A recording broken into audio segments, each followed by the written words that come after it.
The name of the scripture is Atma Nirvriti. The name of the sage is Sri Atmananda Krishna Menon. A little introduction about Sri Atmananda Krishna Menon. He was not an ascetic sitting somewhere in the Himalayas, like you and me. Simple householder, had a job, lived a regular life. I will not go into particulars of job and all, but decently educated person who used to also teach something that happened to him naturally. Just like we all have done the Vedic path, we have done mantra meditation, we have done breath meditation, pranayam, stuff like that. He also did many such schools, did many such meditations, went to many teachers. So he's very, very similar to us. Family person with a job, with a spiritual history of doing these kinds of meditations and stuff. The most wonderful thing about his scripture is when he attains realization, he says that, all these were not required. All these thousands of meditations and thousands of hours of this practice, this yoga, that asana. I will never say, he's saying, Atmananda is telling you that I will never say that all of those contributed or brought about awakening. Yeah? They are not directly equal to the path leading to awakening. In fact, he says that there is no path to awakening. It is a pathless path. Yeah. So he is very honest, very clear about it.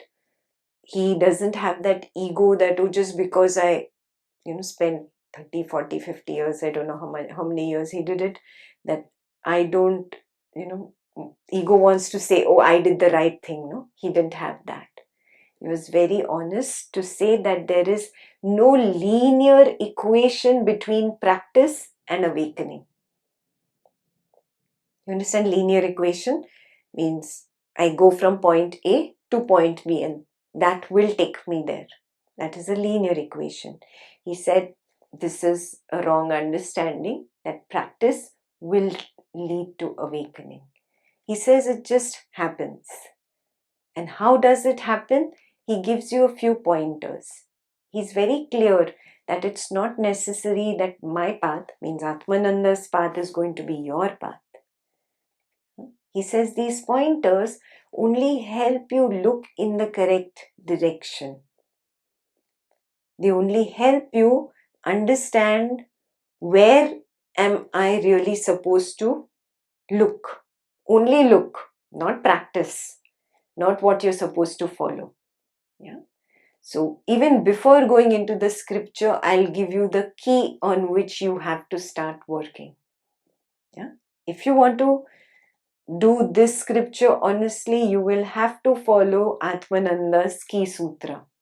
Otherwise, you will not get his language at all. Yeah. He speaks in this language, taking a stand. He's speaking to somebody who has completed Advaita level 1 and Advaita level 2. Okay? Only after you've understood that can you understand what Atmananda is speaking here.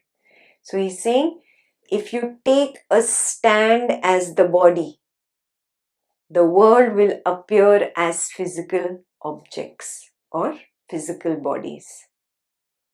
If you take the stand as the senses, this world will appear like subtle images. If you take the stand like the mind as the mind, this world will appear again as subtle images. If you take a stand as the awareness, then you really recognize the truth that the world is a dream or it does not exist the way I think it does. Now let's understand his language. Taking a stand, are his words. First of all, Atmananda spoke in Malayalam, okay? Atmanirvriti is originally in Malayalam language. Atmananda's son was Advayananda. He knew English pretty well. Atmananda also could read English but wasn't very good at speaking it himself. So what Advayananda did, he translated the Malayalam verses to English for his father, and then his father read and confirmed that this is correct. So you can say it is finally given by Atmananda. Yeah, that is why you would see the English. I will share with you the Malayalam and English both together, yeah, when we begin. But before we begin, first let's understand the main key sutra of Atmananda. What is the meaning of taking a stand? So these are his son's words, approved by Atmananda himself then. He says, now that you've understood, I am the witness. Yeah, and this body, mind, intellect, memory, ego together bring up a false I. You have to become smart enough to recognize when this game has started playing. Yeah, this false I can take the stand as the body. Yeah, taking a stand as the body, as in saying, I walk, I am fat, I am thin, oh, my hair is becoming grey, I'm growing old, there are pains in the body, I'm growing old, I cannot walk as fast as I used to walk earlier. Yeah, this is taking a stand as the physical body, where I'm considering myself as the physical body. Okay, he's not talking about conversation with other people. For conversation's sake, you will talk like that. He's talking about internal conversation. I don't need to speak to myself in a language. Do you see what he's saying? He's saying you are creating a story in your mind, and that is taking a stand. That is the meaning of taking a stand. When I create the story in my mind and I'm talking to myself as if I am the physical body, I have taken the stand as the body. Are those words clear? Taking a stand. Yeah. When I take a stand as the body, I start seeing others as physical bodies. And I see the universe full of physical objects. I will always be stuck in the Jiva boat. We discussed this in Advaita level 2, Jiva boat and the Brahman boat. Yeah. So I will always be stuck in the Jiva boat. So every time a practitioner recognizes, oh, I'm taking a stand as the physical body right now, he has to change his perspective, correct it inside. Instead of saying, I am growing old, he looks inside and recognizes, I am the witness. I'm just observing this body grow old. Correct yourself. Yeah? First of all, you don't need to speak to yourself in English or even Malayalam. Yeah? It's just a sense where I am sensing myself as the body and behaving as the body, taking a stand as the body. Shift it and take the stand as the witness of the aging body, as the witness of that hurting body or body becoming fat or thin or whatever about the body conversation you're having. Yeah. So now apply the same thing. If I say, I see, I touch, I smell, I taste, then I'm taking a stand as the senses. Yeah. Then the world will also appear like that to me as subtle images.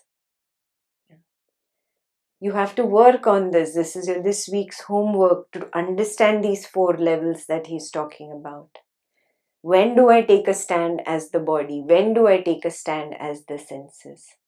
If you say, I think, I feel, then what stand have you taken?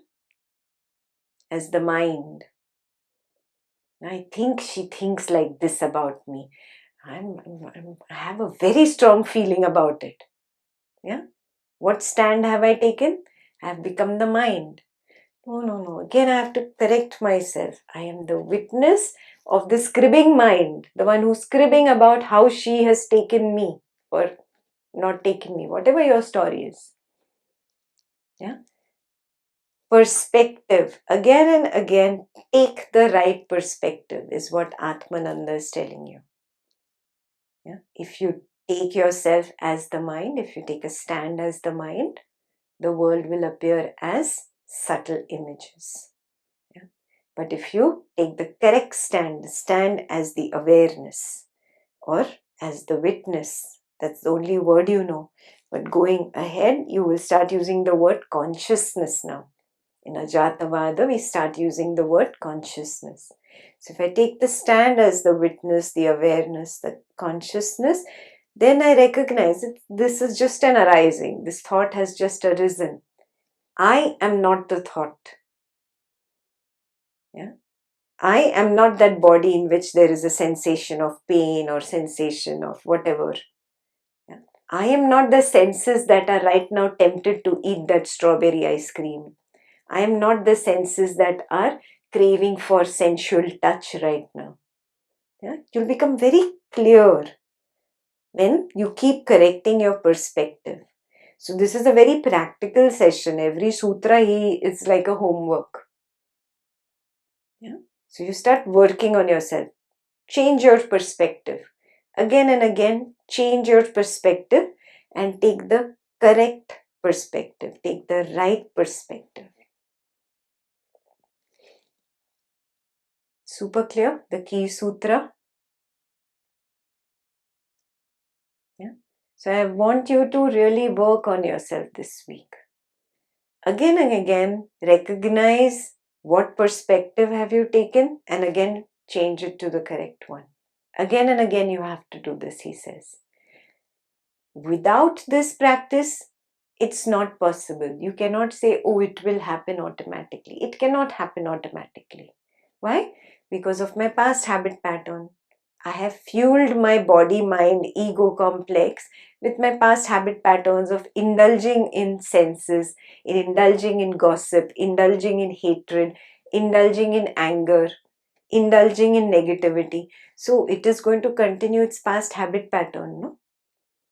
I will have to again and again take the correct stand, take the right perspective. Yeah. Right now, what is your perspective? How are you conversing with yourself?